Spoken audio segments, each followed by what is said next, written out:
निधि की शादी किशन नगर में जतीन के साथ हो जाती है। उसकी 2 सास थी, एक तो उसकी सास और एक उसकी दादी सास। निधि स्वभाव में बड़ी ही चंचल स्वभाव की थी और ये बात उसकी सास को बिल्कुल पसंद नहीं थी। एक दिन निधि हेडफोन लगाकर गाने सुन रही होती है और नाच रही होती है। तभी उसकी सास वहाँ आ जाती है। It's the time to disco, कौन मिले देख किसको, It's the time to disco। निधि जैसे ही मुड़ती है, उसकी सास वहाँ खड़ी होती है। वो अपनी सास को देखकर नाचना बंद कर देती है। मम्मी जी, मैं ना बस थोड़ा। नहीं नहीं बहू, और नाचो, पूरे दिन रात एक कर दो प्रैक्टिस में। क्या है ना, तुम्हें तो डांस इंडिया डांस में जाना है ना। Dance India dance? नहीं नहीं मम्मी जी, वो तो मैं बस ऐसे ही। हाँ हाँ पता है, तुम ऐसे ही ठुमके मार रही हो, नाश्ता तो बना रही है अब तक। ओह, बस मम्मी जी, मैं जा ही रही थी बनाने। तभी वहाँ निधि की दादी सास आ जाती है। अरे बहू, जरा मेरे कमरे में तो चल, तेरा चश्मा नहीं मिल रहा है। माँ जी, चश्मा मिलेगा भी कैसे, वो तो आपने अपने सर पर लगा रखा है।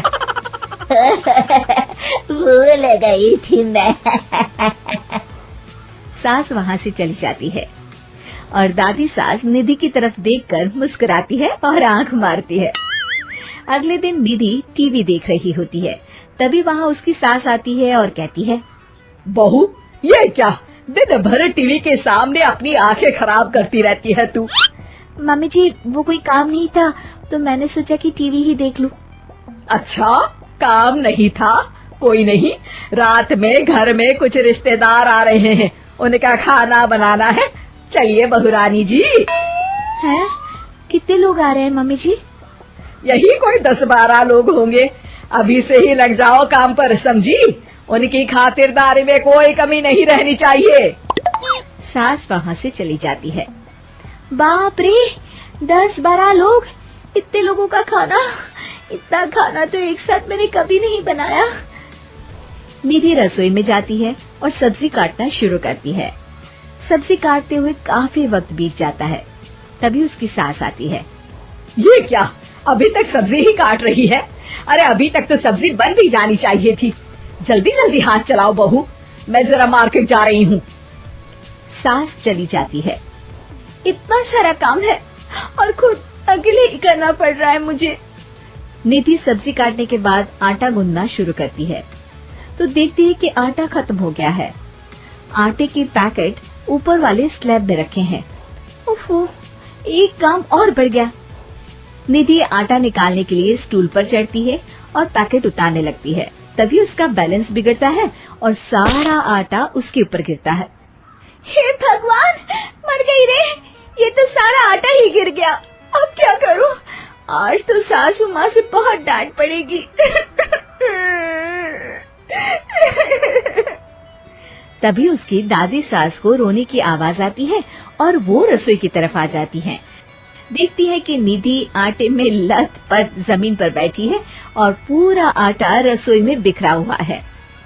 अरे बहू, ये क्या हालत बना रखी है तूने अपनी? मेहमानों के आने का वक्त हो गया है और रसोई की ऐसी हालत है। दादी सासू माँ, आज तो मुझे मम्मी जी घर से ही निकाल देंगे।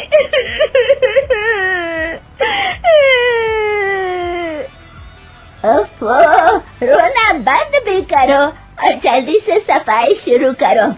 चलो, खाना मैं बना देती हूँ। निधि सफाई में लग जाती है और दादी सास झटपट सारा खाना बना देती है। रात में सारे मेहमान खाने पर बैठते हैं। लीजिए ना, आज तो सारा खाना हमारी बहू ने बनाया है। सब खाना शुरू करते हैं। कैसा लगा आप लोगों को बहू के हाथ का खाना? खाना तो बहुत ही अच्छा बना है। हाँ हाँ, और ये पालक पनीर तो बहुत ही अच्छा है। ये सुनकर निधि बहुत खुश हो जाती है और अपनी सास की तरफ देखती है तो देखती है कि उसकी सास तो कुछ भी खा ही नहीं रही होती। अरे मम्मी जी, आप लीजिए ना, मैं परोसती हूँ आपको। ये लीजिए पालक पनीर और ये लीजिए रोटी। सास जैसे ही खाने का निवाला खाती है तो अपनी बहू की तरफ देखती है। कैसा बना है खाना मम्मी जी? सास दादी सास की तरफ देखती है। अब बहुत अच्छा खाना बना है। दादी सास समझ जाती है कि उसकी बहू को पता चल गया है कि खाना उन्होंने बनाया है, और निधि ये सोचकर घबरा रही होती है कि अब उसकी सास उसका क्या हाल करेगी। सारे मेहमान चले जाते हैं। बहू, तुम्हें शर्म नहीं आती? सारा खाना तुमने सासू माँ से बनवाया? नहीं मम्मी जी, वो दरअसल आटा। तभी दादी सास वहाँ आ जाती है और निधि की बात काटते हुए कहती है, अरे बहू, मेरी थोड़ी सी तबीयत ठीक नहीं लग रही, तू जरा डॉक्टर को तो बुला दे। अरे सासू माँ, क्या हो गया आपको?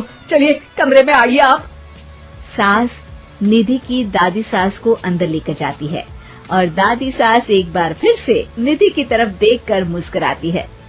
दादी सास ने मुझे फिर से बचा लिया।